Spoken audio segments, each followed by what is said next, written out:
of the Imitation of Christ by Thomas A. Kempis.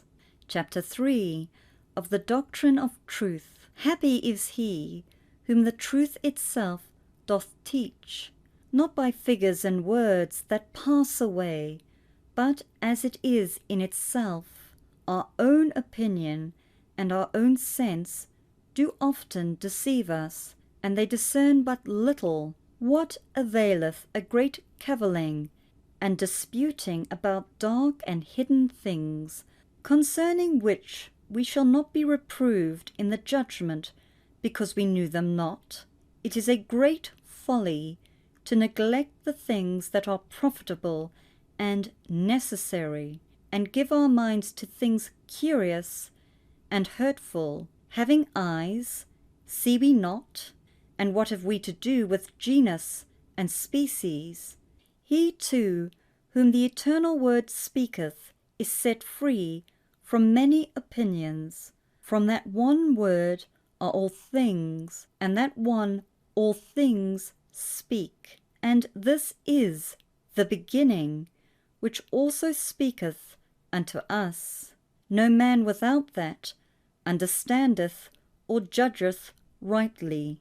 He to whom all things are one, and who draweth all things to one, and seeth all things in one, can be steadfast in heart, and remain peaceable in God. O God, who art the truth, make me one with thee in continual charity. I am weary often to read and hear many things. In thee is all that I desire and long for. Let all doctors hold their peace. Let all creatures be silent in thy sight. Speak unto me, thou alone. The more a man is at one with himself, and becometh single in heart, so much the more and higher things doth he without labour understand. For he that receiveth the light of the understanding from above, a pure, sincere, and stable spirit, is not distracted in a multitude of works, for that it worketh all to the honour of God, and inwardly striveth to be at rest from all self-seeking, who hindereth and troubleth thee more than the unmortified affections of thine own heart. A good and devout man disposeth within himself beforehand his works which he is to do before the world. Neither do they draw him according to the desires of a sinful inclination, but he himself ordereth them according to the decision of right reason.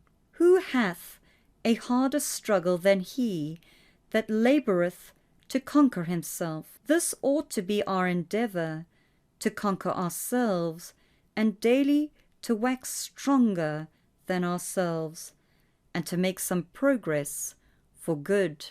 All perfection in this life hath some imperfection bound up with it, and no knowledge of ours is without some darkness. An humble knowledge of thyself is a surer way to God than a deep search after learning. Yet learning is not to be blamed, nor the mere knowledge of anything whatsoever, for knowledge is good, considered in itself, and ordained by God. But a good conscience and a virtuous life are always to be preferred before it. But because many endeavour rather to know than to live well, therefore they are often deceived, and reap either none or scanty fruit. Oh, if men bestowed as much labour in the rooting out of vices and planting of virtues as they do in moving of questions, there would neither be so great evils and scandals in the world, nor so much looseness in religious houses. Truly, when the day of judgment cometh, we shall not be examined what we have read, but what we have done. Not how well we have spoken, but how religiously we have lived. Tell me, where are now all those masters and doctors with whom thou wast well acquainted, whilst they lived and flourished in learning? Now others possess their livings, and perhaps do scarce ever think of them. In their lifetime they seemed to be somewhat, but now they are not spoken of. O how quickly passeth away the glory of the world!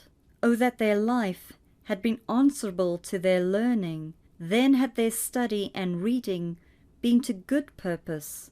How many perish by reason of vain learning in this world, who take little care of the serving of God, and because they rather chose to be great than humble, therefore they came to naught in their imaginations. He is truly great that is great in charity. He is truly great that is little in himself, and that maketh no account of any height of honour. He is truly wise that accounteth all earthly things as dung, that he may gain Christ. And he is truly very learned that doeth the will of God, and forsaketh his own will.